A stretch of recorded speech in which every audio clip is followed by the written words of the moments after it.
очакване президента да извика турския посланик и да му иска обяснение за тази незаконна блокада на българо-турската граница. Това ще бъдат първите ми думи към Плевнелиев. Призив да извика турския посланик, той е президент, и да го пита защо Турция нарушава международни спогодби и блокира нашите превозвачи. Това е първото, с което ще започна. Другото е, вече се отнася до дати на свикване на Народното събрание, което е темата за днешните... Аз си 1 май е хубав християнски празник, Свети Константин и Елена. Така че е хубава дата. И е най-близката дата. Най-хубава дата е близка. Не трябва да се бави. Не трябва да се бави свикването на новото събрание. Има много неща за решаване, много неща за промени в закони. Така че всяко бавене е пагубно.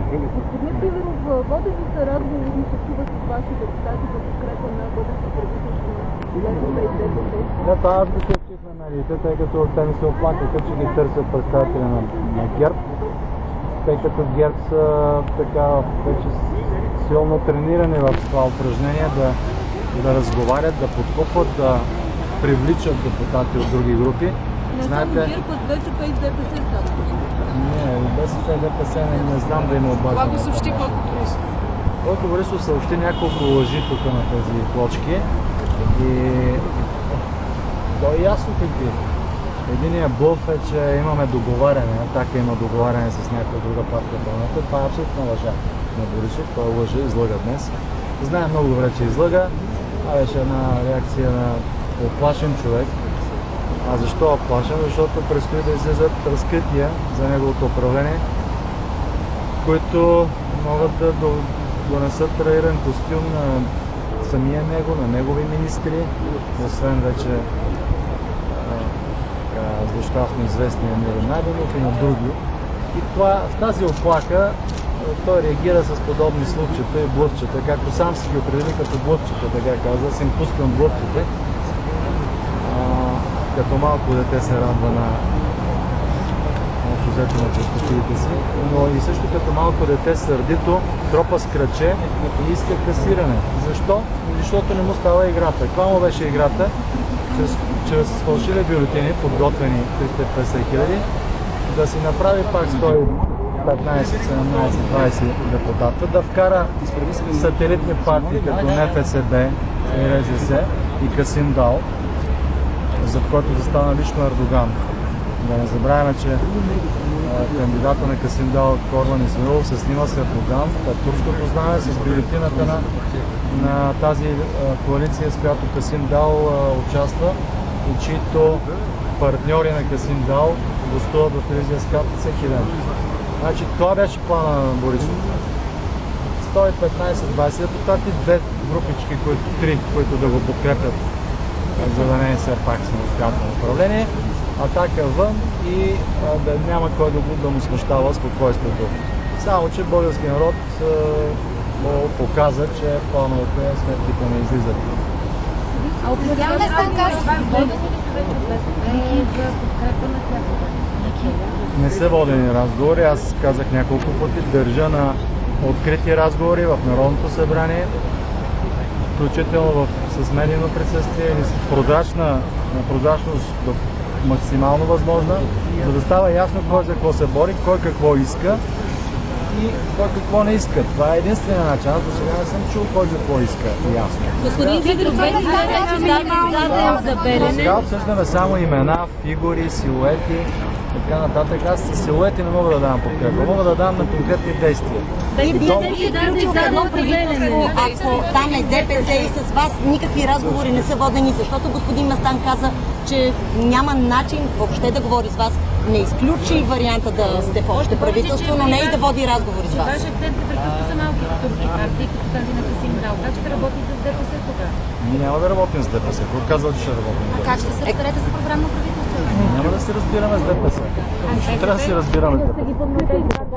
С ДПС се разбират ГЕРБ, разбират се НФСБ, например, заради които ДПС е трета сила, а не Атака. Атака ще бъде трета сила, ако не бяха манипулираните гласове за партията сателит на Борисов и ако не беше натиска на Борисов, който ГЕРБ с едната ръка разбиваше нашата група вътре в парламента, купувайки 10 души, след това осигурявайки им трибуна. Аз тук ще припомня на някой от вас как беше осигурена трибуна на отцепници и клеветници, които с мощното рамо на ГЕРБ, лично Цветанов организираше техните участия в различни студия, където те да придат по атака, да намаляват нашия резултат. А отвън с другата ръка той стимулираше партии като НФСБ, НДС и други, с които да разбива отвън. А сега подкрепата ви ще е доброволна, така ли? Този план обаче се провали. Ама няма какво да си припомняме спомени. Не, трябва да си припомняме спомени, защото... Кажете какво ще правите те първа. Някои са късопаметни, други се правят на късопаметни. Аз затова съм длъжен да припомням спомени и ще ги припомням тия спомени, тъй като това, което е направено, не трябва да се забравя. Трябва да се забравя антидемократичното и антинародно поведение на ГЕРБ, което нанесе най-големи щети на Атака. Няма по-ощетена партия от Атака при управлението на ГЕРБ. Правителството с експерти от извършени от ДПС бихте ли подкрепили? Те нарушиха принципите, те управляваха с купени депутати.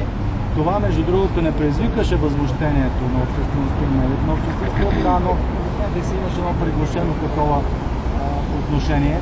А всъщност управлението на ГЕРБ в последните 2 години беше противозаконно. Господин Сидоров, експертно правителство, какви компромиси бихте направили, за да има едно правителство, било то програмно? Какви са отстъпките, които явно ще се наложи да прави всяка партия? Вие какво сте готови? БСП казаха, че ще ви предложат 450 лева. Отстъпки с националните интереси не може да бъдат направени от Атака. Значи изпреварвате времето, като никой още не е казал какво ще направи. Аз мога да одобрявам или не одобрявам конкретни действия.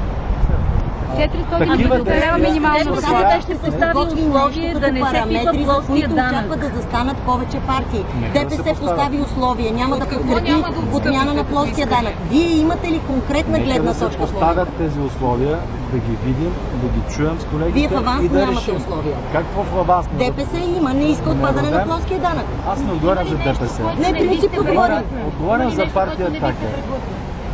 За ДПС отговаря ли примест? Не, въпросът питайте го него, мисля, че имахте възможност. Не бихте преглътнали Аз отговарям за Атака.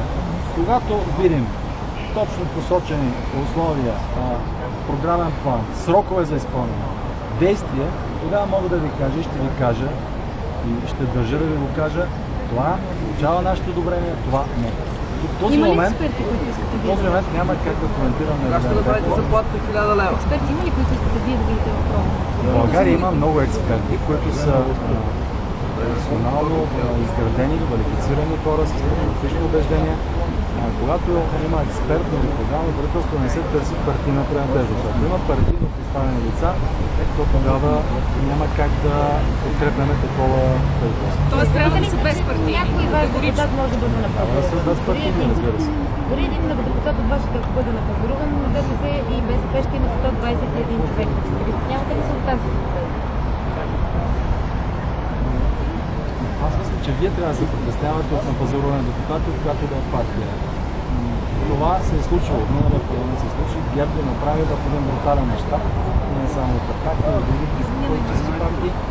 И не трябва да се допуска, това не трябва да се допуска, това трябва да води до много остро противопоставяне и невъзприемане от обществото, от медиите, от политическите партии. Аз съм за отзоваване на депутатите, които напускат групата си. Много от хората, които протестираха, искаха точно това, но това изиска конституционни промени. Знаете, 160 още плюс гласа. Ще опитате ли да ги покажете? Едно 160 мнозинство няма да се поколебая. Ако има мнозинство, което ни дава възможност да направи кабинет, също така, веднага ще ви отговоря какво ще се случи с доходите, с златодобива, с колониалното робство, с изгонването на монополите. Веднага ще ви отговоря. Нямам тези проценти.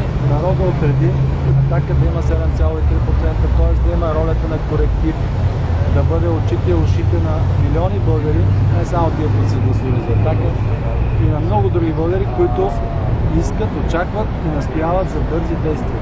Ако ги няма тези действия, аз ще бъда един от първите, които ще поведат протести срещу каквото и да е правителство, ако то не върши работата, която трябва да свърши. Това трябва да знаем. Всичко друго са приказки, блъфове и слухове. Това трябва да питате Конституционния съд. Той решава дали да касира или да не касира. Колкото до повода за касиране, това мога да ви коментирам, повода е съобщение на прокуратурата. Това съобщение на прокуратурата всички го чухте, всички медии потърсихте мнението на политиците. Ние се отзовахме, няма да се скрием. Няма да се скрие като Борисов в изборната нощ. Сега той се оплаква, че никой не го поздравил. Ами как да те поздрави човек, дори да иска, ако ти си се скрил, той го нямаше. Него го нямаше в изборната нощ. И следващите 3 дни, чак на 5-тия ден, излезе да обясни колко е нещастен, че никой не го е поздравил. Ако искаш някой да поздрави, излез, застани като мъж, кажи толкова спечели, мисля повече, виждам, че никой не иска да прави приятелство с мен, значи нещо съм сгрешил. Това е повод да се замисля, да се направи автокритика. Мисля това, виждаме едно самодоволство, виждаме това изобщо не е устраняване, напротив, това е прикриване на заден план и ход за публиката. За да бъде устранен Цветанов, трябва да се оттегля от политиката, като той самия обеща, тъй като има достатъчно данни, че извършва престъпление. Аз тези данни не се съмнявам, защото прокуратурата много ясно доказа, че сме били подслушвани, аз и други хора. Там ще държа до края да се стигне, да се отиде на съд, най-после да имаме осъден министър на вътрешните работи, който е извършил брутално погазване на човешките права и да се разбере, че в България повече няма да има полицейщина и страх. Защото когато вървя по улиците, аз не знам дали Цветанов го питате на какво основание той има НСО и джипове от НСО. Той не е никакъв, не е министър, не е депутат, не е фигура, която НСО може да пази. Като какъв той се ползва от услугите на държавната служба НСО и много пари се харчат. Това е едното. Аз не ходя с НСО. Ходя си по улицата, пешеете, както виждате, тук 3 или 4 човека не спряха да ме стиснат ръка и всеки един, знаете ли какво ме пита? Казва ми, нали няма да подкрепите ГЕРБ? Не да казва, ама нали няма. Това е опасението на хора, които явно не искат да се повтори управление на ред, полицейщина и замразяване на доходи и мизерия. Кога да очакваме заплата 1000 лева, господин Сидеров? Обещахте? Аз казах, ще подкрепям принципите си, идеите си, заради които съм бил преследван, репресиран, истински, не като Цветанов, пачи и кленчи, защото ще да му смета имунитет, но моят имунитет го свалиха. Бъди мъж, изправи се. Моля? Всичко е възможно. Изборите са демократичен инструмент. Алтернативата на изборите са бунтове, насилие, кръв. Ние не искаме това. Така че ако се наложи нови избори, ако няма яснота и ако няма съгласие, благодаря ви аз.